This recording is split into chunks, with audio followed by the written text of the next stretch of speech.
All right, all right. Hello and welcome back for yet another episode of American Soccer Junkies. I'm Dan Popko. I'm here with Steve Fogarty as always. How's it going? And you guys, you listeners out there, might be happy to learn that we actually have something real to talk about this time. There have been 2 games played, and we have 3 more coming up next week. 2 in 5 days. It's a busy time for the United States national team. But obviously, where we'll start is with those 2 friendlies. 2 very different results coming out. A lot of goals scored on all sides. First, losing to Belgium 4-2, and then beating Germany in a match. I'm not entirely convinced they weren't paid to throw a little bit, but I'll get into that as we move forward. Where U.S. pulled it out 4-3. So let's start with the Belgium game. Fogarty, what are your thoughts? Pretty straightforward from what we said. We assumed we were going to get beat 4-2. First half, we gave up a goal right away. And then, after getting a nice equalizer from Jeff Cameron off a set piece, we actually played them fairly evenly for the remainder of the first half. And then in the second half, all hell broke loose, and they kicked our ass. Yeah. We were lucky to get a nice Clint Dempsey penalty on a questionable call. And 4-2, pretty much chalk what we thought it was going to be. Belgium was the better side throughout. That couple things in there. That Dempsey penalty. That handball on Belgium was less of a clear-cut call than the one that was denied against DeMarcus Beasley earlier in the game. Yeah. 2, I think the one thing, if I'm taking anything out of that game, and I mean there are a few other little minor individual player things we'll get into in a moment that we can look at with a positive. The one thing I would take out of that game is that first Belgium gets that early goal that Morales just chips. First of all the attacking options that Belgium has, the fact that Kevin Morales is the one that scored, I did not see that coming. I saw him as almost, even though he's a very quality player, plays for Everton, I saw him as the weak link in that just dynamic Belgian attack. But once they get that goal, suddenly anyone watching just goes, "Oh shit, here it comes!" And then with only a couple minutes later, Cameron knocks one in off the corner. The nice little head back from Dempsey. You can't rely on set pieces, but just the ability of the U.S. to come back and not wilt after going down an early goal. It was nice to see. It was something we haven't seen as much with these Klinsmann teams. No, and Belgium almost got lucky. Howard made a really nice play to attack the ball, and Gonzalez and Goodson, who were bad the entire night, and we'll get into that later, really, Cameron on this one too, really screwed up, and we're just a step slow, and that was the problem. We were a step slow all night, but to get that equalizer, that showed you something, that this team wasn't just gonna basically wilt against a quality opponent. And there's Clint Dempsey again making the right play at the right time, and it is his team now. Mm-hmm. And I think that was the big thing we took away from this weekend, is that this is Clint Dempsey's team. Yeah, he's scored. I can't remember the last time I watched the U.S. game that he hasn't scored. I'm sure it's happened more recently than I can't remember, but he's Azteca? Okay, yeah. It's hard to score in a 0-0 draw. You're right. But it seems like every game he's popping up in the right position and scoring for the U.S. Yeah, he's taking it to another level. And the thing that I took away from the first half of this game was the fact that we were able to maintain a majority of possession for the last 25 minutes of that half, and we really were able to dictate the pace. Yeah. I actually came in a few minutes late to that game. I was out, and I didn't get back until probably right after the count. I was watching on Twitter as I was on the train back, and I see that we equalized, and then I come in, and it looked like honestly, it looked more like the U.S. is going to be the team to break through and take a lead in that first half. There wasn't too many great chances, but we had control. We were putting them on that. We were pushing them on their heels, and we just couldn't break through. Yeah, it was a really good job, and we give him a lot of crap at the beginning when we started, but he's really been playing well lately. Jermaine Jones did a really nice job of maintaining possession, not making that stupid pass where he tries to just lob it 40 yards down the field and it ends up inevitably going to the other team's right back. He did a good job of maintaining possession. Nobody really tried to do too much. And although the chances weren't there, we were really able to, I think, get Belgium out of their game for the last 25 minutes of the first half. And going into the half, I was thrilled with it being 1-1. I didn't thought we played terribly the first 15 minutes. And then, the set piece, maybe a little bit of luck. You had Romelu Lukaku just standing there in no man's land, and Cameron got away with a little bit of a push. But 1-1 going into the half, and if you're Klinsmann at that point, you have to think, all right, maybe we have something here. Yeah, and you think about the way the U.S. I hesitate to say bossed around the midfield, but we did have control of the center of the pitch in that last 20 minutes or so of that first half for the most part, and that was playing without Michael Bradley. That was Jermaine Jones taking it upon himself. Sasha Kljestan was in there, but he didn't do anything to really assert himself as a must play player, must even put on the roster type player going forward. So it was really Jermaine Jones. He had a 93% pass completion rate, which obviously you can't always take that stat. It's like most stats, you can't just take it out of context, but it's still impressive.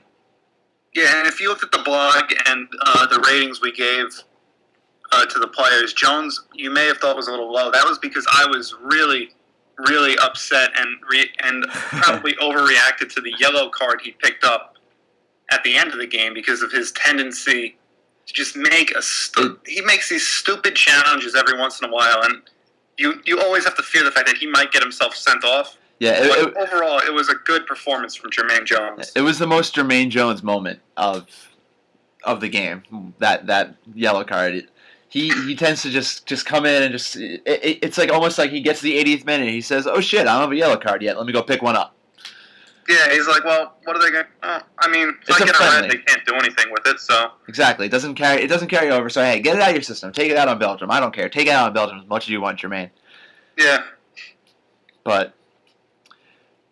So the other storylines from that game is the DeMarcus Beasley experiment continued, and we had been talking, saying that before in the last podcast, saying how if we're not really sold on the DeMarcus Beasley experiment, but we wanted him to fail, but preferably fail in one of these friendlies, where it can kind of say, okay, we need to move on, and not have it cost us crucial points in Jamaica. But honestly, in the midst of a very shaky back line, he was by far the best player at the back. He defended well. He got back. He managed to keep up with a very pacey Belgian side, and he got forward fairly often and seemed to always pop up as a threat on the left wing. Yeah, I feel like when I've been saying that I was not a fan of Beasley playing left back, I've been saying it last 2 episodes, and hell, I've been saying it since the beginning. But I think I failed to realize how much athleticism he still has left. So even when he makes a mistake, he's got the speed to recover. And his ability to just take guys one-on-one, and it's either a revelation or it's a real criticism on the rest of the defense because of how well he's playing right now. And when we went into the Germany game, DeMarcus Beasley was the least of my concerns. Yeah, it was. Well, one last note on Beasley is the fact that he's just transfer listed the other day, so he'll be playing somewhere new next year with all likelihood. So he's also got a contract for himself to earn right now too, which hopefully won't hurt his performance in the next couple of games. No, he seems to be having a little bit of like a second wind at age 31, hitting this like career renaissance, because he was down and out for a long time. Yeah. And I like having DeMarcus Beasley on the side. He brings that ability to go forward that we didn't have because of Cherundolo's so-called injury from the left back, and Cameron, Goodson, and Gonzalez shouldn't go forward ever. Yeah. So it was a nice change of pace, and I think he did really well. Yep, I agree. But as you're saying, he was the least of the worries in that game, and where it gets really worrisome is we thought after the as we talked about a while ago, Costa Rica there's only so much you can learn from that game. It was just such an just out of nowhere aberration. But the Mexico game, it looked like Gonzalez had become a star. It looked like Beasler had worked himself in as a very important part. Goodson showed has been consistent for the last few years, and he played well in the sloppy game against Costa Rica. But it was good. It was mostly Goodson and Gonzalez in this game, and they were awful. Gonzalez particularly, he was caught out a number of times. He just didn't look confident. It looked like he was asked to step up to. He was asked to step up to a level that he hadn't had to deal with, a level of strikers, especially once they brought on Benteke, and that you had Lukaku and Benteke, two guys who are massive humans and can just cause a lot of problems for a back line. And he was not up to the task. No, he was a step slow on everything, and I mean, in CONCACAF, you might be able to get away with that, but not against a team with Belgium that is just athletes at every position. Yeah. The other thing that was really, really scary was it seemed like there was just a complete communication breakdown between him, Goodson, and Cameron from the center going to the right. And I put it on Twitter, and I think you put it on the comments that Howard looked like he was going to have an aneurysm at one point. Yeah. He was screaming, and he always screams, but he was angrier than usual. And I don't know if that first goal just made everybody uptight. Yeah. But he was never able to recover, and it wasn't pretty. Yeah. And poor Brad Guzan got killed in the second half. He had no chance on any of the goals. So yeah, I mean, he wasn't convincing. He had some bobbles, but it wasn't the 3 goals. You can't really fault him. It was the one goal, where Gonzalez literally just he was inside the box, just gave it away, just handed it right to Belgium, handed it right to I don't remember. He handed it to someone who threw it in, who passed it to Benteke, but it was awful. And the thing we mentioned in the grades is that not only that, like right before Gonzalez gives up that easy chance, Goodson, had just given away a ball on the wing that allowed De Bruyne to whip one in. So it was, or defer. I don't honestly. No, I think it was De Bruyne. It was De Bruyne. Yeah, I thought so.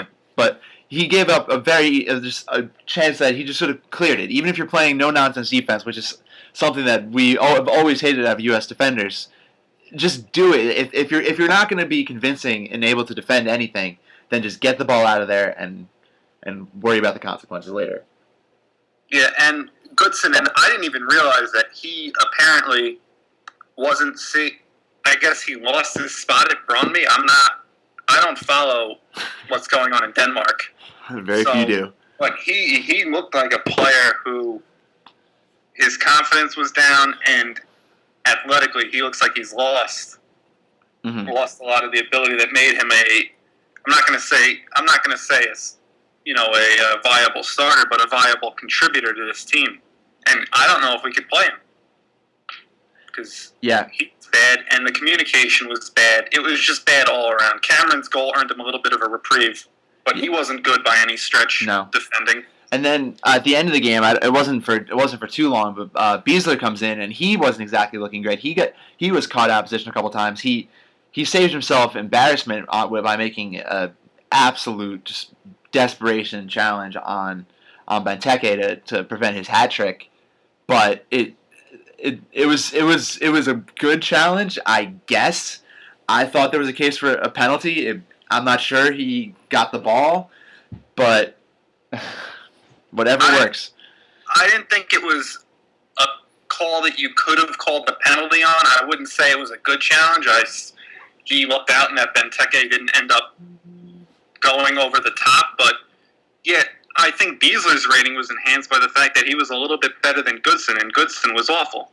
But, yeah, Beasler didn't come in and really assert himself. He looked slow. And Benteke just had his way. If he had started, he probably would have had his hat trick. Yeah. So, I mean, you think about this. I mean, Gonzalez, as poor as he was, he's still young. He still only has single-digit caps. He'll, by the time the World Cup comes, I imagine he'll be starting still. His position is fairly safe, especially if he makes a move at the end of the MLS season. You see, Beasler might start, might be that third guy off the bench. If Goodson's confidence is gone, who else steps in the middle of the defense? I mean, you could move Cameron over, and have Cherundolo or one of the other right backs step in on the right. But who else can really step up in the middle for the U.S.?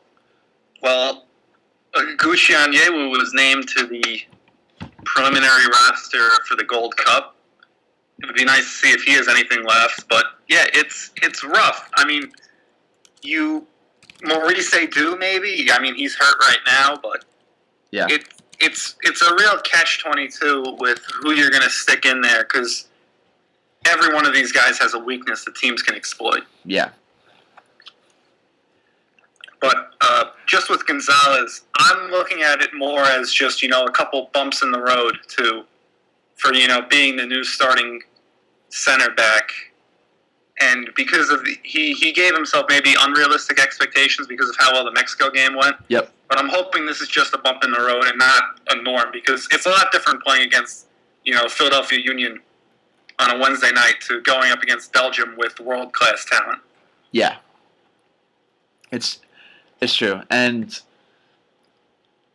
it's you have to hope that though maybe through this 3 games, playing 5 games in a couple weeks, that maybe they can build some type of chemistry that will make the choices more clear going forward. But it's still a crapshoot. We don't know.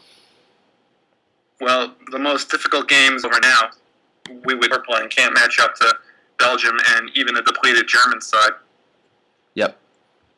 Yep. And speaking of that German side, should we start talking about that game? That monumentous, world-altering friendly, according to some of the media.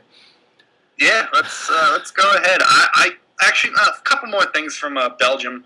Brad Davis got the start on the left as the left midfielder again. Did he do anything? I can't remember a single memorable Brad Davis play. No. Stuart Holden. We should just point out Stuart Holden made his return to game action. Yep. That is exciting. Eddie Johnson came in and did some Eddie Johnson things, and Josie Altidore once again did not score, but he did have an impact though in the first half. He was getting touches. He had a shot that he was very hesitant on and pushed it.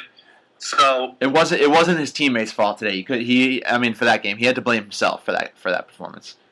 I think going on from Josie Altidore is a perfect way to transition to the monumental, life-altering friendly. Yep. Against the Germans. Because Josie Altidore finally did get on the score sheet for the United States. His first time since 2011. It's incredible. Jesus. But so he scores on a beautiful volley in the first half to give the U.S. the lead. And I think he played well. He played fantastic. And you have to hope that this is the kind of performance that can build the confidence going into the World Cup qualifiers, and we can see the Josie Altidore that we used to have. Yeah, the goal in which he shook off Per Mertesacker like a bad habit, and Per Mertesacker is one of the better defenders in the world, one of the guys on the German team that you would expect to be in their normal starting 11. But yeah, he shook him off, and he just confidently fired it into the net. No hesitation like he had in the Belgium game. And you could see once he got that goal, he was balls to the wall, taking guys on, making the right move, assisted on the first Dempsey goal in the second half. It was his best performance, hell, I don't know. He's best performance in a long time. Yep. So hopefully he can build on this. And if he does, we have a legitimate scoring threat that we haven't had in the last year and a half. Yep. And with Josie Altidore, I mean, it goes without saying when you most likely goes without saying when you score 4 goals in a game against Germany, the offense was clicking on all cylinders in that game. Dempsey had a fantastic game as well. He was excellent in the second half. With his 2 goals, he had in the most Dempsey way possible. He saw a sliver of an opening and he took it and he converted. It's what he does best. It was Steven Gerrard-esque, is the way I'll say it, because there are very few players that you see can just take an opening of space, and that was a shot for the ages. Yep. That's one of the best shots I've ever seen from anybody on this team. And his first goal was set up by Josie Altidore. Yep. Who just played a nice little ball. Michael Bradley had a chance to fire at it. Wisely didn't. And Clint Dempsey, unmarked, just blasted it into the net, 3-1. And it was a great Clint Dempsey performance. And it was really nice to see him and Altidore work as a tandem in this game. Yeah. I mean, you talk about that luscious shot from Dempsey, and it's the kind of thing. If once you saw his goal when he was still playing for Fulham from the Europa League a couple years ago, like he's capable capable of taking a chance and making a goal out of nothing, and that's a degree of creativity that helps to drive this team. Especially with if Josie starts clicking too, we can really start doing some damage. Yeah, and it's good because it brings in an attacking option that we've never had before. We've never really had a player, at least since the 2010 World Cup, who can just come in and score goals like that. Michael Bradley has the ability, but he's not really one to really try and take a chance as opposed to just make the smart pass and keep the offense going. Mm-hmm. Clint Dempsey has no fear, and he'll be firing away all game if he can. Yep. I mean, that game started to worry me a little bit because we got those 4, and then it just kind of seemed to just turn off. Though that was the one, the whole U.S. side seemed to kind of shut down for a little bit of time. Yeah, I think the heat obviously had a factor in it. But guys were fading. Michael Bradley, by the last 10 minutes, was essentially dead on his feet. Yep. Which, I said was from making a cross-Atlantic trip 3 days before. I've never flown across the Atlantic, so I'm just going to, assume based on what I've heard. Yeah, it takes a lot out of you. You kind of want to just nap after you get back from one of those flights. I only did it once. I've only done it once, but it's draining. Yeah, he was essentially dead, and he hadn't really been doing. He had been doing his normal routine of making the right pass and getting forward, not really being much in the offense, as opposed to just providing a safe option. And Beasler looked like he could barely walk at the end. Like after Germany cut it to 4-3, I think ESPN showed a clip of Beasler trying to rally his teammates. It looked like he was more trying to convince himself that he could keep going. Yeah. But yeah, fatigue set in, and Edgar Castillo did not help his cause to be on this team in Brazil based on his performance in the second half. He may be taking a little too much of the blame from a lot of people because everyone else around him was tired and a step slow, but he was not good.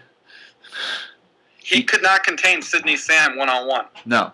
And it wasn't a matter of fatigue because Castillo was a 56-minute sub, so he only had about 13 minutes on his legs before Sam came in. And Sam was just taking him basically to the woodshed every time. Yeah, that third, I believe it was the third goal, or it might have been another chance it didn't lead to. I think it was the third goal. He just cut in and he left Castillo. It wasn't like he just beat Castillo. He left Castillo a good 3-4 yards in his dust. Yeah, he had a really nice look at his shot, and he fired it, and it was like a low. This was the third goal. Yeah. And it was a low shot, and Tim Howard was taking a lot of criticism on Twitter for not being able to just handle it. But if you look at it, he was screened by two players. There was a German player coming in, and then I think it was Gonzalez was also in his way. So Howard basically did what he could with it, I thought, and just unfortunately knocked it right to Draxler, who, with Beasler just standing there with his hands on his hips, just coolly finished 4-3 Germany. Yeah. 4-3 U.S. at that point. Yep. Yeah, Castillo, it makes it even more clear why Beasley is playing left back for this team. Yeah, it was a bad performance. The U.S. had a breakout chance right as Castillo came in the game, and Brad Davis, who is not the most athletically gifted player, played a nice little pass because he was about to get just mobbed by German defenders. And Castillo, who had about 10 yards of free space, couldn't handle it cleanly, and Germany was able to get back. So just not a good performance going forward, and then not a good job containing Sidney Sam on the other hand. No. So even if he's getting too much blame, he's not totally exonerated because he was pretty damn bad. Yep. But now, while our left back issues seem to be getting more and more confusing, especially with Fabian Johnson now seemingly being officially put in as a winger, right back is getting a little more interesting. After in the lead up into the Germany game, I remember seeing on Twitter someone was at the U.S. training session the day before Germany, and they tweeted out what appeared to be the first team lineup, and I see Brad Evans, United States national team right back, and I gave pause, I thought about it for a minute, walked away, came back, refreshed my browser a couple times, and it didn't go away, and it was slightly terrifying thought going into the game. But then 90 minutes later, Brad Davis was probably the best defender on the pitch for the U.S. And we rated him as the best defender. He scored above Beasley. He was solid. He did nothing wrong. He did enough to disrupt the attack, and I'm surprised. I'm not gonna lie. I'm very surprised, pleasantly so.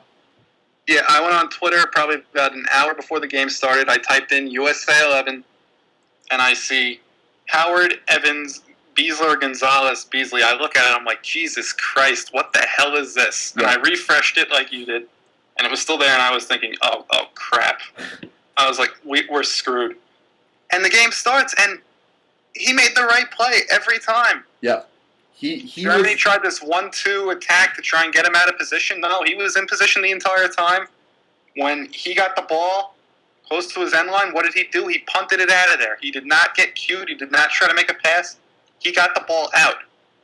He was very, very good.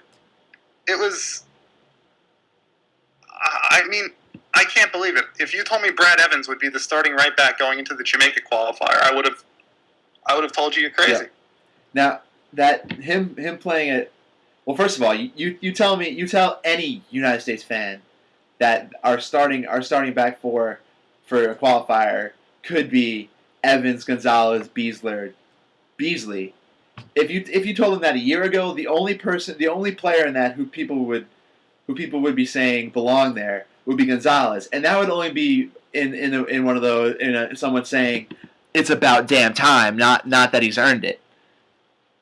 Or somebody, yeah, the only two people would know would be Gonzalez and DeMarcus Beasley, who they'd be like, why is he playing not left in back? the right position? Yeah. So, but if Brad Evans can keep this up, this is huge. Yeah, I think if he's able to do that, it opens up that position next to Gonzalez, which has been so shaky, back to Jeff Cameron. Yeah, which is American soccer fans and writers are pretty 50-50 on where they want Cameron playing, whether it's center back or right back. Yep. And that tide is shifting more to the center just because of how bad he was at right back. Yep. and it's going to be interesting. I think Evans, if he can give you a good performance against Jamaica, a team that is athletic, that likes to counter, then we might have a permanent right back. Yep. At least for the remainder of the hex.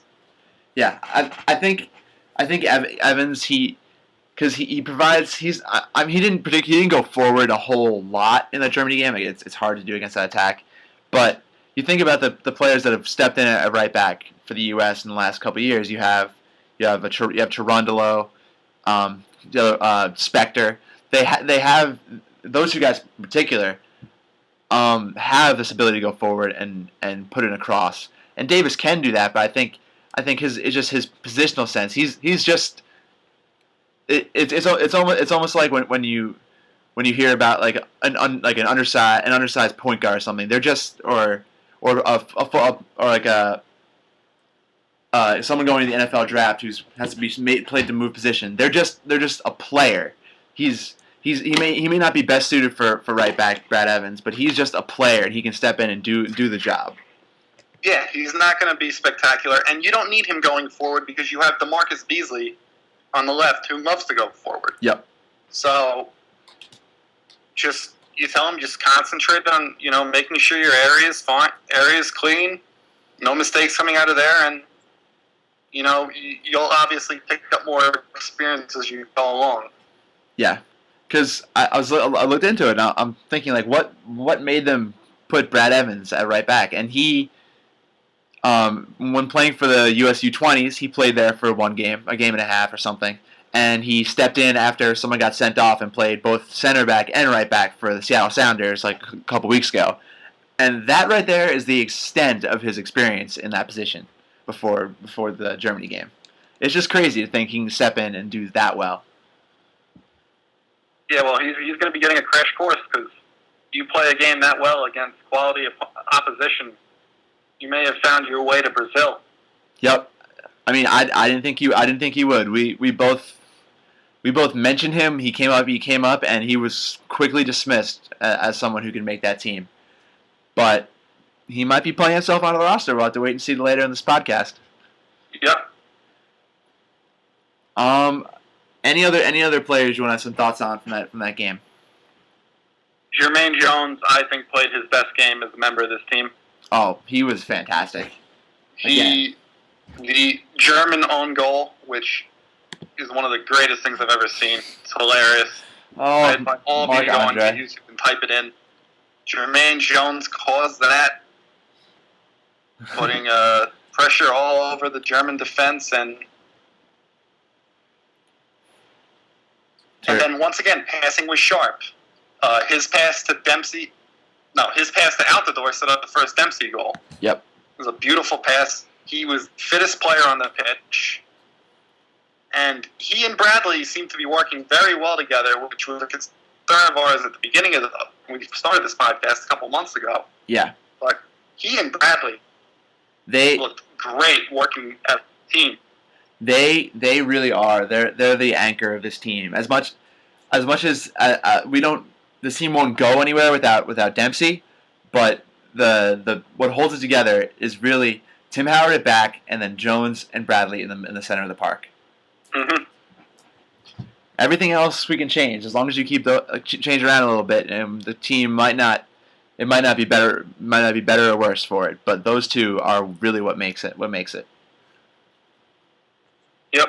Let's see other players. Graham Zusi was better, I think, in the offense in this game, but his defensive ability was not very good.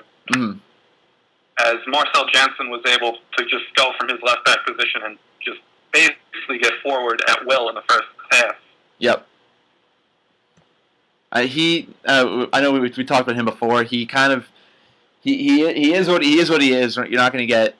You might get a couple good balls, some industrious work, a trick here or there, but he's just going to be Graham Zusi's nothing but Graham Zusi.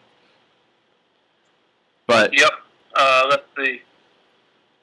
Oh, Terrence Boyd was bad in his 10-minute appearance. Yeah. That I think he needs to start getting games where he's not just coming on in the 80th minute, and because I think he's trying to do too much at this point. Yeah. As evidenced by his ridiculous shot at the end when he could have just, passed off to Dempsey and waste more time when the team was essentially on the ropes, and he went up and basically kicked it into Maryland. That's how off he was. Yeah. So I'm kind of disappointed that Boyd wasn't on that preliminary Gold Cup squad. I think the fact that he was with the national team now and could stick around through June, like this is the time of his career where if he's going to be playing with a very short off season, maybe only a couple of weeks after the Gold Cup, you'd only have this is what the age to do it. As he gets older, he's going to need a little more time off, and he's going to want a little more time off. I think if he had a chance to kind of go in and be that primary target man, I think it would have done a lot for his development in this system. Obviously, he spends a lot of time playing for Rapid Vienna, but I think he could really have benefited from that. Yeah, I think it was maybe Klinsmann's one tactical mistake in this game was bringing him in when a veteran like Hercules, who didn't do at all in these two friendlies. No, I would have much rather been with Hercules Gomez, seasoned veteran, who would have made that right pass to Clint Dempsey instead of worrying about trying to score a miraculous goal and get his place on the side. Because at that point, you're trying to win the game. Yeah. Yep. I think. So. I think, as you said, Boyd is not. He's the type of player he is not really that come in and provide a spark. He's someone who works in the flow of the game. Obviously, he's a bit. If you're playing a game where it's a lot of long balls in, or you're just hoping to get it and you're gonna just pound it into the heads, there's no reason not to bring him in an important game. But if you're looking just to provide a spark to the offense, it's not Terrence Boyd necessarily. No, you could have even put Eddie Johnson up front. Yeah. I would have been okay with that. You could have put Stuart Holden in, give him another chance to run. You could have put Klushton in, because at that point it was trying to maintain any form of possession you could with your team on the ropes, trying to hold on to a 4-3 win over Germany is a 4-3 win over Germany. Yeah. Now, I'd like to bring up one of my personal conspiracy theories. I'm not saying it's true. In fact, I'm almost undoubtedly saying it's false. But I'm just pointing out that I'm a little fishy. For one, that was the U.S. Centennial celebration. It was Jurgen Klinsmann against his old team, against his protege Yogi Low, and apparently the U.S. Soccer had to fork over an 8-figure appearance fee to the German Federation for that game.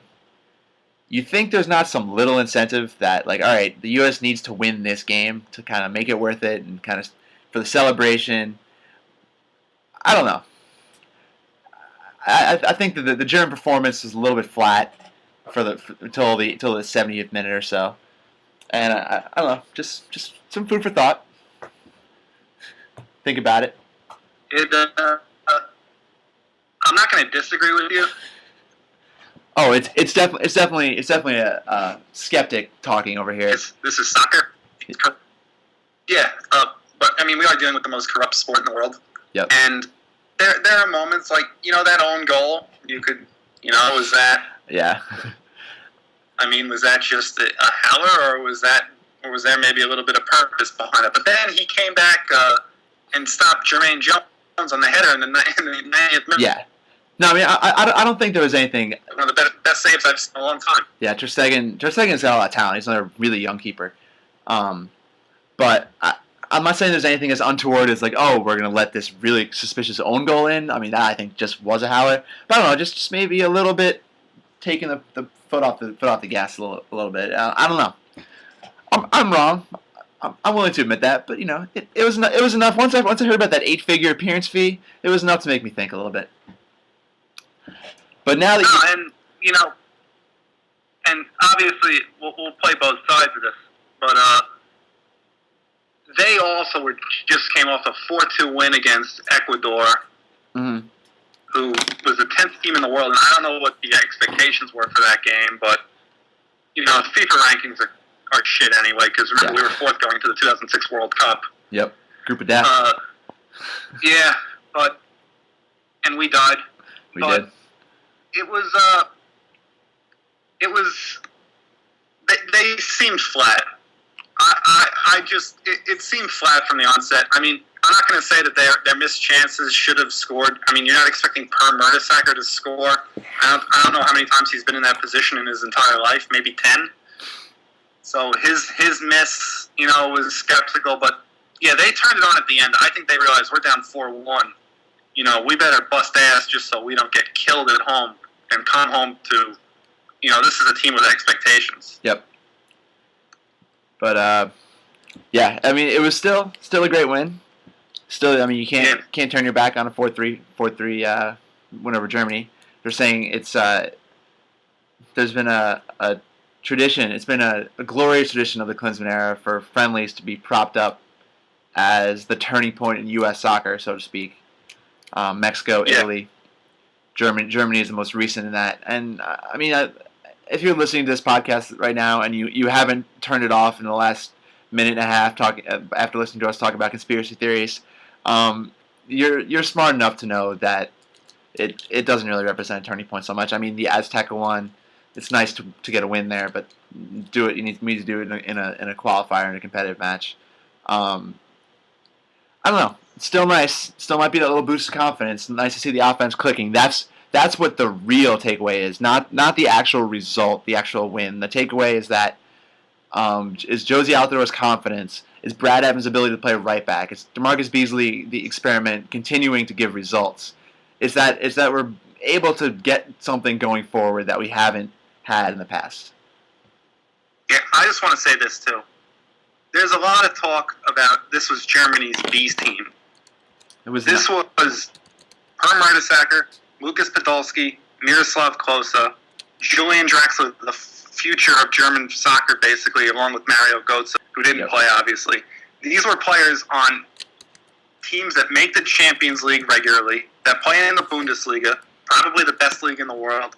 This was not a slouch squad. This is not like the C team that we sent to the Gold Cup when the two of us were there. Yep. When it was guys we've never heard of before. These are guys that they are good players. If you follow German soccer, these are not guys who are looking to make their mark so that they can get on the World Cup squad. Yeah. Because everybody talks about how great Germany's 11 is. It's not an 11-man game. You need 23 spots. And all those guys game are looking to make the World Cup team. Some are looking to make it into the actual lineup when those games start. Yep. I mean, it definitely wasn't a B team. It was, if anything, it was an honest team by purely trying to give some guys rest and the guys for that played in the Champions League final. Because you have the two best clubs in Germany playing. It's going to take a toll on the national team. I mean, and the Bayern guys had their cup win over Stuttgart too, so they weren't going to be there either way. Yeah, I mean, and like it's. Yeah, it was an A- team. It was not a B team.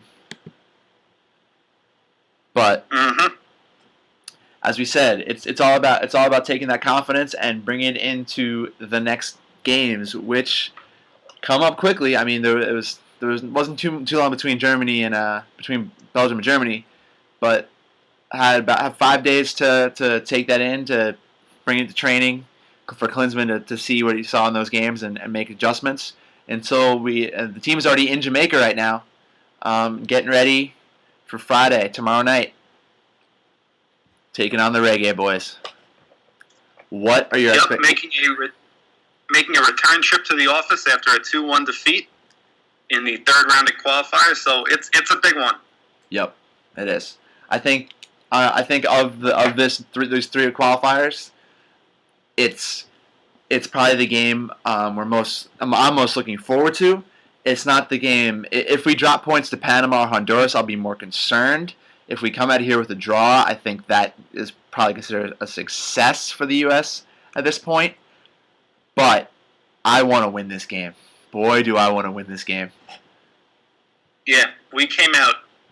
The last time we were there, if you watched the game, we were bad. Yeah, we lost 2-1, and we deserved to lose 2-1. It wasn't like they got a fluke goal. They were better than we are. And I don't think the Jamaican team is that great. We should definitely be able to control. We should be able to control. They have a lot. They have a lot of speed. They're good counterattacking team, but they're vulnerable. Yeah. This is a game I want to go in there, and I want a decisive 2-0, 3-0 victory where the result is never in doubt from the end of the first half on. Yep. And Taylor Twellman, I think, said it best on ESPN when he said 7 points is a must. Yes. If we get 3 here, then the Panama and Honduras games are not as important. But I want this game badly, and I hope that the guys who are directly involved with the team want it just as badly. I think Michael Bradley really wants to win this game. I think Clint Dempsey really wants to win this game. Yeah. You know Tim Howard does. Yeah. I mean, and I think I didn't tune in to Telemundo or Univision, I forget which one I was on, to watch the Mexico Jamaica game, but I followed it online a little bit, and we should be able to they're very vulnerable. They're at right back. I believe Powell was playing right back. He was apparently dreadful, and that's Ricketts made an all-world save on Chicharito that would have made it 2-0. Chicharito had no problem just dribbling around him. Yeah. So, yeah, you have an 18-year-old kid playing right back. Attack it. Yeah, that's where Beasley and Johnson attack him. Beasley and Johnson have to. I'm assuming that's who we start on the left. I don't see who else it would be at this point. So is Johnson gonna be able to play? I have not seen anything on his status.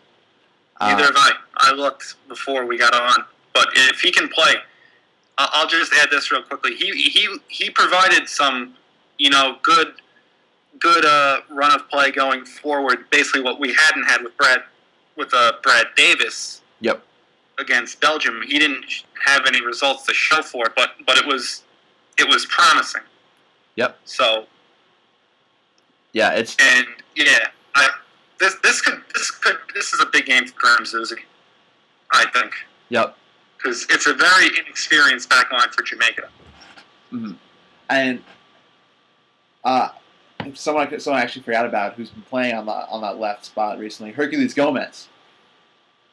It's not exactly his game to play that take someone on, but I think whoever's in that position, whoever's on that left wing has to do it, has to take advantage. Yeah, which is why if Brad Davis is in that position, I'm gonna be banging my head on the wall. Yeah, I mean, because he doesn't have the athleticism to make plays like that. No, I mean, our best hope is that he can get by him on the wing just enough to get a cross in, because that's Brad Davis's best skill, is that left foot on the wing to be able to swing it in. Hopefully find Altidore or Dempsey. Even Bradley's great at making those little run in behinds. Yeah. Who I wouldn't mind seeing getting a start? Eddie Johnson. I think Eddie Johnson could do some damage. As you saw in the Belgium game when he came on, he was great. He took some guys on. It didn't lead to anything, but he was pretty successful in that regard. Yeah, he was solid in both the Belgium and Germany game. He made a really nice defensive play against Germany. Beasler shit the bed and basically gave the ball away, and Eddie Johnson came back and yep. I think cleaned it up for him. But yeah, you really want a high-octane attack in this game.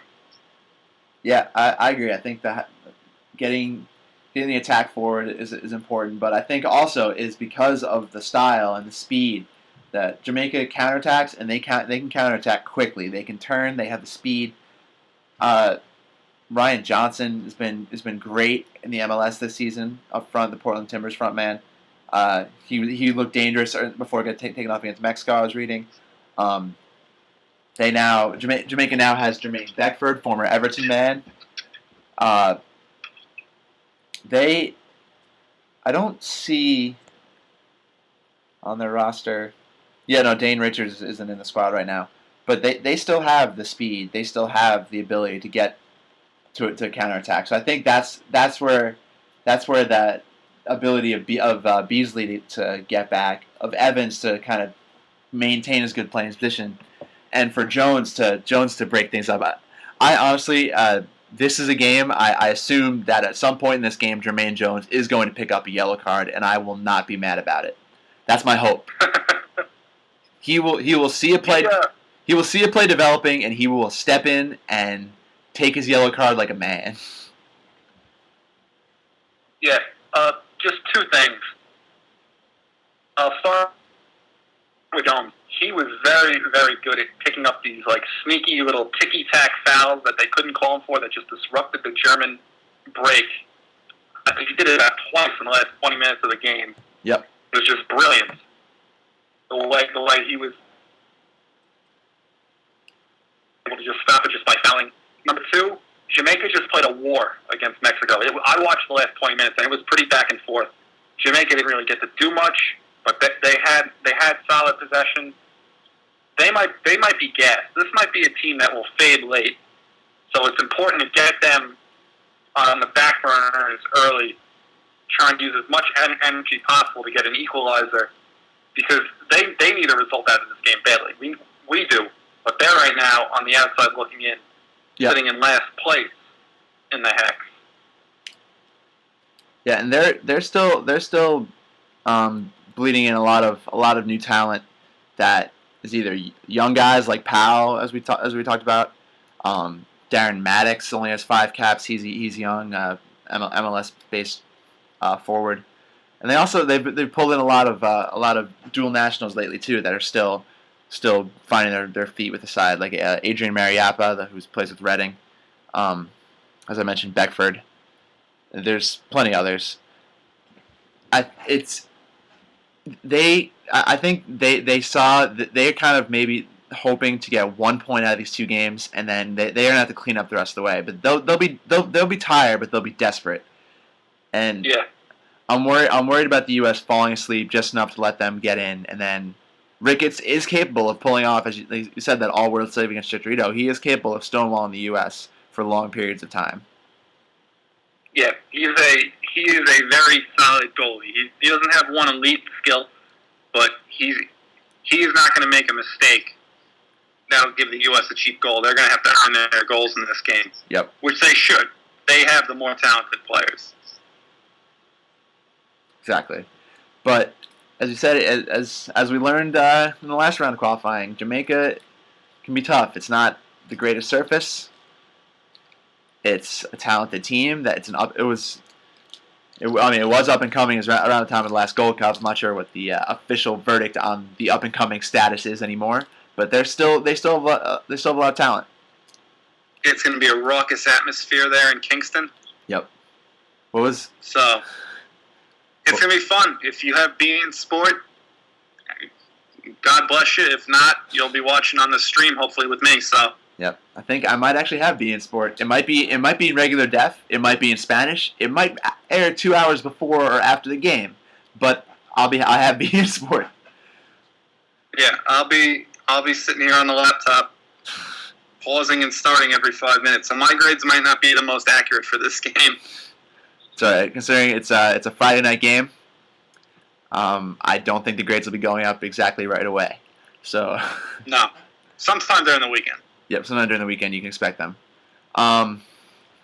So now we so as I said, Jamaica, we want those 3 points. We think we should get those 3 points, but 1 point is not backbreaking. Where we need to clean up, the U.S. needs to get 3 points is Panama. Yep, Panama on the 11th, and they have they have a bunch of guys with international experience. Here's the good thing. Nobody can name any important moment in the history of Panamanian soccer.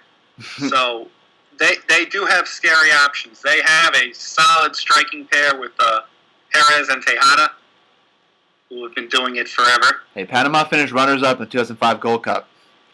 So they can play. I mean, this is another one. It's not going to be as easy as you would originally think. Yep. They beat Honduras. They whipped Honduras 2-0 in their last game. Here's the other thing, though. We're going to be playing Panama after playing Jamaica. Panama has Mexico at home. Yep. So, but as of right now, Panama is second in the hex, and they have a game in hand on Mexico for that top spot. I mean, if Mexico beats them down, which we assume they will, then obviously it's all moot. But they have a chance to be leading the hex when they play us. I think they might be looking at it as Mexico versus the U.S. We get 1 point there, and then we'll take our chances with everybody else. Yep. If they get a point if they somehow tie Mexico, I think that's better for us. Because they'll be coming in maybe a little bit overconfident, walking on air that they somehow held El Tri to a draw. Yeah. But they have players who have been through this before. Pinedo, their goalie, been around forever. Felipe Beloy, Luis Enriquez, Roman Torres. This isn't their first rodeo. No. Everybody in the midfield has essentially been playing. So it's. Yeah, I mean, I'm looking at their squad right now. They've called in 28 players for this round of qualifiers, with the exception if you overlook the goalkeepers. I mean, and Pinedo has 82 caps, but if you overlook those 4 goalkeepers, of those 24 other players, all but 3 of them have double-digit caps, and all but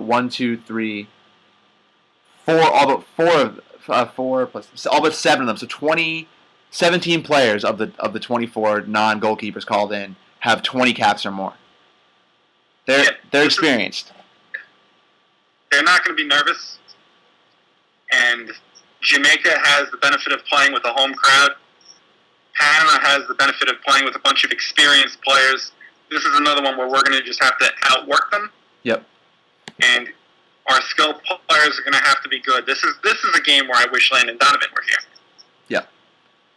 But, yeah, this is Clint Dempsey. This is on Josie out the door. Because you know what Bradley and Jones are going to do. They're going to have their 2-man show in the midfield. But this is a game where I think we'd be better to get a couple goals. I mean, obviously, always better to get a couple goals early. But I think if Panama can hold us off for the first half, I'm worried that this team might start getting a little panicky and might start trying to force things a little too much. And as we talked about before, if anyone but Dempsey starts to force things, it doesn't always go too well. When Dempsey forces things, sometimes it goes great. But you want this to be a performance where the U.S. kind of plays with a fluidity. They play within themselves. You don't want them to have to try to go out of their way to win this game. You like them to win it going away. This is a huge test for Omar Gonzalez and Matt Beasler. They have to be solid. They have to have good distribution out of the back. The U.S. shouldn't have anywhere less than 65-70% possession in this game. They should boss the game around. Yeah, they should dictate the tempo. And this is a big one. Yeah. This is almost a huge 3 points, because if you don't get 3 points, Panama's still ahead of you, most likely. And if you don't get 3 points from this game, you have to start doubting our ability to qualify, and that's not something we want to do. Yeah, and I'll throw this even further. I doubt it will happen, but if we lose this game, Panama essentially punches a ticket to Brazil. So there are all sorts of important ramifications with this game.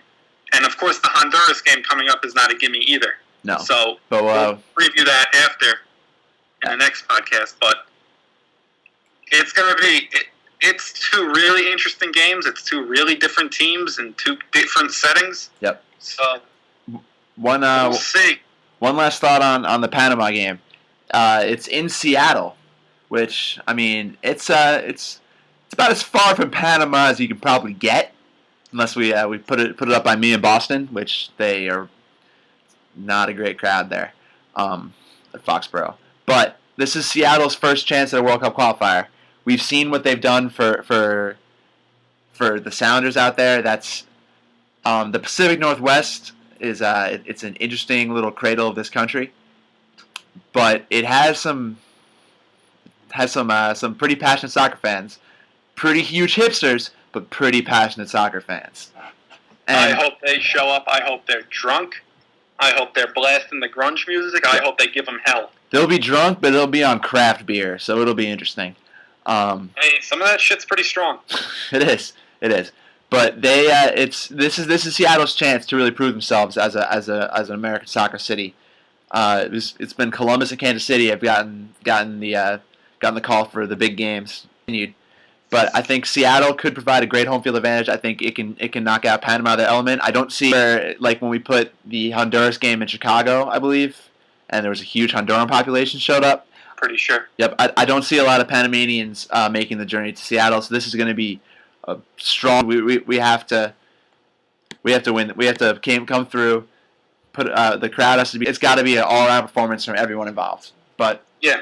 The crowd won't affect Panama, but the crowd can really affect the. See what happens. Well, I think depending on what happens in the Jamaica game, that might change some of the atmosphere for this game. But as you said, two really interesting, but two really different games, and I'm excited for tomorrow night. Not gonna lie. Yeah. Now, I think it's come time for our favorite moment, favorite segment of this. The show, and I have a feeling there might be one or two changes to our 23 for 2014.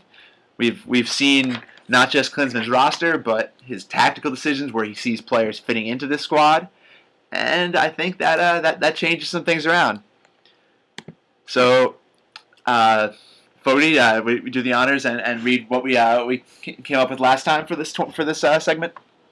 All right, I'm gonna read off the roster we had as of our last podcast, and then I'm going to let Dan start off because of his impassioned opening about what change he wants to see, and then I'll join on. So here's your roster. Goalies, Guzan, Howard, Ramondo. Defenders, Gonzalez, Cameron, Beasler, Castillo, Goodson. Midfield, Bradley, Jones, Zusi, Edu, Williams, Donovan, Klushkin, and Beasley. And forward/strikers, Dempsey out the door, Gomez, Boyd, and Eddie Johnson. Yep. Now, as you know, there isn't too much of a change that's going to be happening in the goalies. Those are pretty set, unless Tally Hall goes off on people in the Gold Cup, stands on his head for the entire tournament. So that's pretty much going to stay the same. Forwards. Terrence Boyd has not played himself off this roster yet, but he should start watching his back, see what happens in the Gold Cup. Where it starts to get interesting is the midfield and the defense.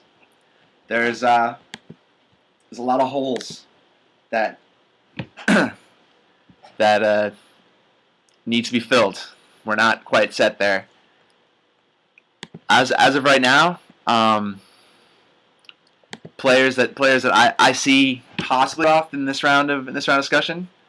Edgar Castillo, he should ease out of this team. In the midfield, Danny Williams. I don't know about Danny. If anyone wants to tell me, that'd be great. Sasha Kleshtin, we threw him back into the fray, and it's anyone else you see possibly getting the axe? Goodson were the names that I had. I have Boyd safe right now. Hercules going to friendlies, but I think his spot is pretty secure. Yeah, I think we'll have to wait. I can't. I won't. I'm off until we see what happens in these qualifiers. Oh, I'm moving DeMarcus Beasley right now just to defense because there's no point of pretending that we're going to play him as a midfielder anymore. It's not happening. No. So DeMarcus Beasley is from this point forward a defender. Yep, officially. Congratulations, DeMarcus. Yep. He earned it. But other than that, let's see. Sorry, I'm having some slow loading computer at the moment. But yeah, and last time we decided that it was that Sasha Kleshtin had played himself back in, but clearly we we were mistaken. He got back on the roster, but I think he's going to get replaced. I don't know if it's going to be Faulhaber. I think it might be Brad Davis. Yeah, Brad Davis is getting time in every single one of these matches. Yep. And I don't know if it's like a Connor Casey situation from the last World Cup qualifiers where he's going to be playing every game and shockingly left off the team, but Taylor Twellman said that Brad Davis's left foot is going to have an impact on the U.S. in a CONCACAF qualifier. I believe him. I do too. And I think once that happens, we will be much more willing to. We'll be much happier with his presence here once he can do that. But here's the thing. We've talked about this when we've talked about players like Beasler. He's a CONCACAF player. Yep. He is not somebody that you feel confident going up against the big European teams, the big South American teams, and even the African teams, especially Ghana, who keeps knocking us out of the friggin' World Cup. Ghana is not qualified. Is not going to qualify for the World Cup as of right now, and I'm not upset about it. Ethiopia, let's go. Yeah. But are you ready to put Brad Davis on this team?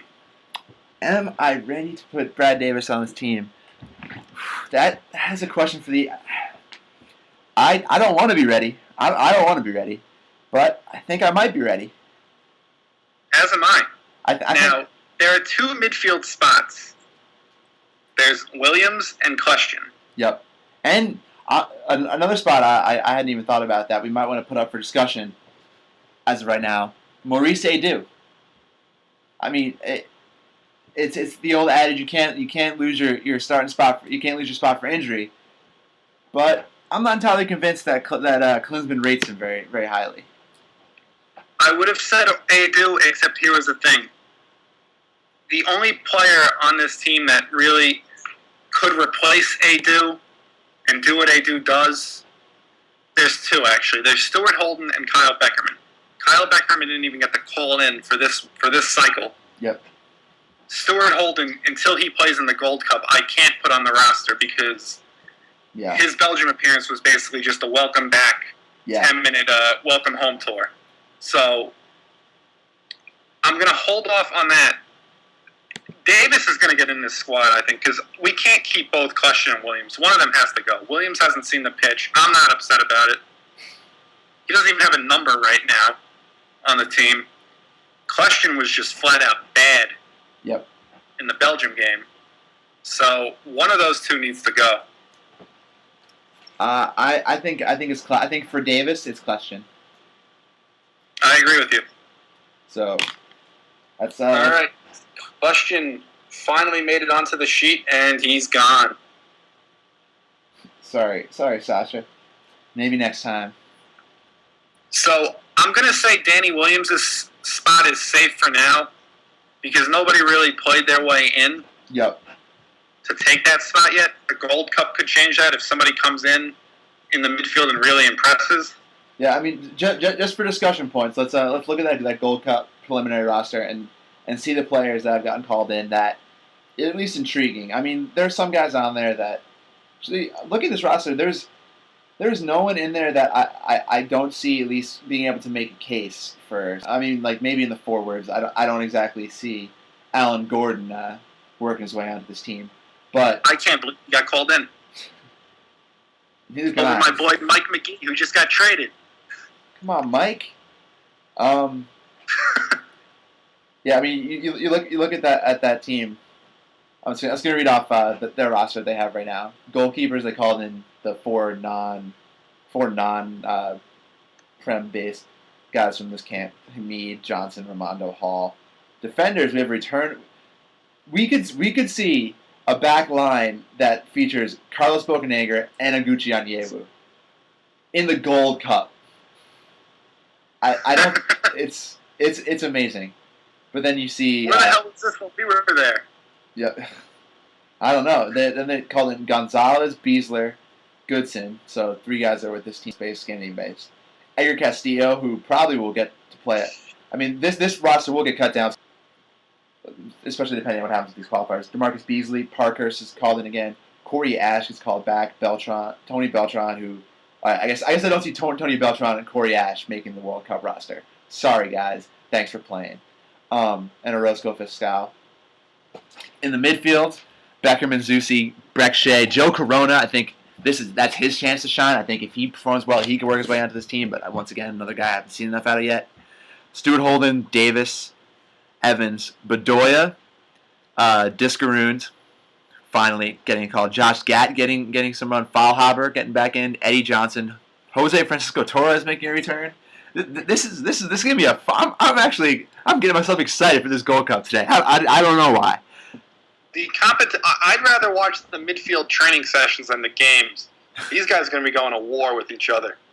Look at these forwards too. I mean, there's some young potential guys that could challenge Boyd for the rest of the cycle. Obviously, I think his spot's safe now. I think until we see something. Will Bruin, as I said, Alan Gordon's not going to do it. Wondolowski, I keep wanting him to do something, but he's just been awful every time he stood up for the national team. So I'm going to write him off. And then two young guys, Jack McInerney, who's been a dynamic for the Union this year, and Bobby Wood. I completely forgot about Bobby Wood until I just saw his name on this roster a couple minutes ago. But suits up for 1860 Munich. Another young guy, but who knows? Could be interesting. We'll see what happens with that. But for right now, looking at that midfield, the midfield is really where it gets interesting. And I agree with you. I don't think there's anyone that can really take Williams' spot right now. But there are people in the midfield. Graham Zusi might want to look over his shoulder too, because if a guy like Bedoya comes in, or a Discarud or a Gat comes in and outplays him, or if Torres somehow shows something that we haven't seen in a while, yep. I mean, there are spots for the taking. Yeah, Brad Davis. I mean, he could be the next guy to be our one and done in the roster. Yeah, I mean, there are so many good options, and Brad Evans. I think we should just go back to the roster. I hate to do things where one game really makes a difference. I really want to put Brad Evans on this 23 for 2014 roster. Yeah. Just based on what I saw. And now it's pretty. I think Castillo's spot out of all these guys, Timmy Chandler, just because he hasn't played. Yeah. But I mean, with the crap that we had to go through just to get Timmy Chandler to play on this team, yeah, I don't want to take him off. Now that he's cap tied, I think it's just if he's healthy. Yeah, I mean, we think about we figured out what this team is. We feel like we have an idea of this team's identity, but then you think Timmy Chandler hasn't played in a long time, and I think that changes a lot about that back line. Yeah, Cherundolo apparently is still in the mix. Yeah, he just wanted to give more rehab. Yeah, he just asked for some time off, which, as the 34-year-old veteran, I think he's allowed to do. Yeah, he deserves it. Yeah, I'm fine with it. I'm not complaining. But so, do you want to take Castillo off and put Evans on? I think I do. I think it's where this team, it's not always what you want out of a squad, but there's a significant amount of versatility, because the guys we have right now that are quote unquote left backs are DeMarcus Beasley, if we take out Castillo, and Fabian Johnson, two guys who are really wingers that play left back. Yeah. And then on the right side, we have basically our options are Timmy Chandler, but we haven't seen him play in a while. Brad Evans and Jeff Cameron. So it's three very, very different players for that right back position. It's interesting, and they can all. I mean, Timmy Chandler, I guess, is pretty much just a right back, but Cameron can play all across the back line, and Evans can play anywhere in the midfield, in addition to playing in the right back apparently now. So it's a lot. There's a lot of versatility in this team, so it gives us a lot of options. So I've switched Evans in for Castillo. Yep. I think the way the roster sets up now with Evans and Beasley in at defense and Davis taking over for Question with Danny Williams is hanging on by a thread right now. Yeah, I think this is probably the squad right now that we could see going forward. Yeah, it's. I foresee a lot of changes coming up. I think the Gold Cup.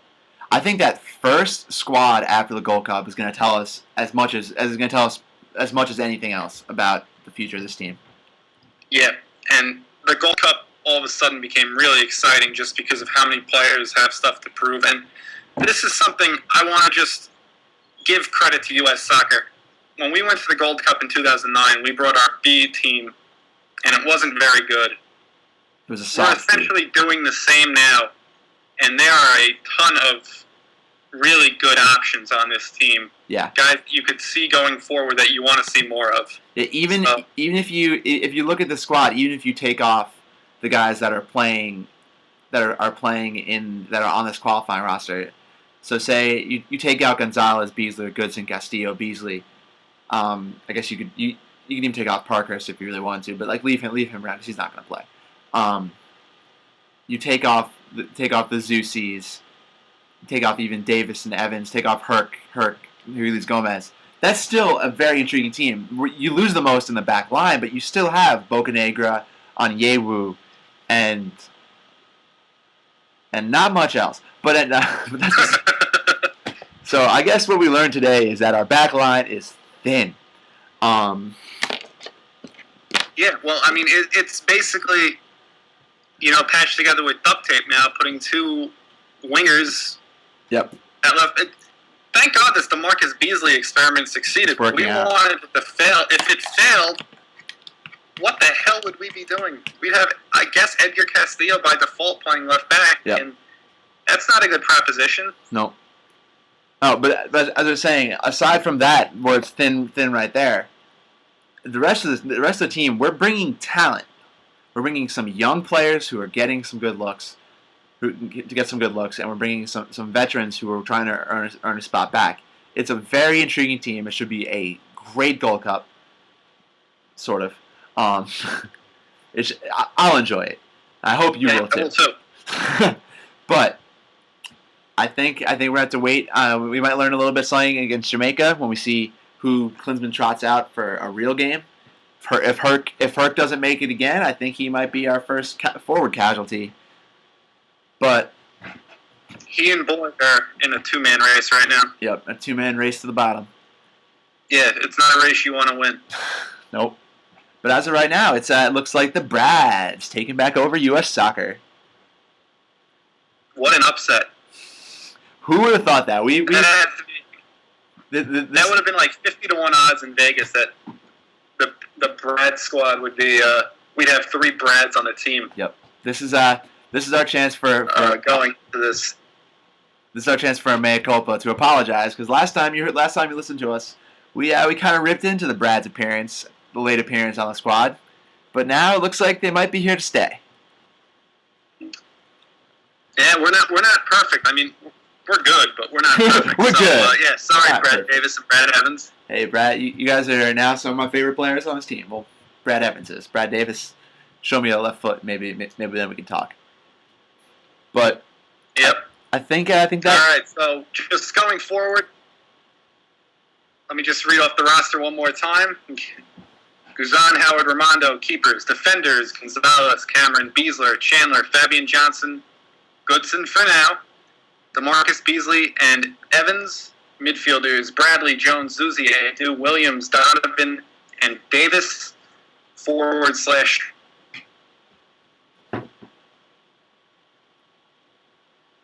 Appear to be having some audio problems, but our forwards and strikers stay the same. Altidore, Dempsey, Boyd, Gomez, and of course Eddie Johnson.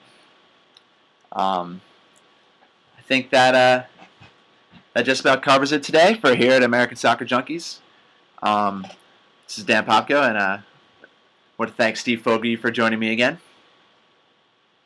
If his audio's his audio's fixed. There we go.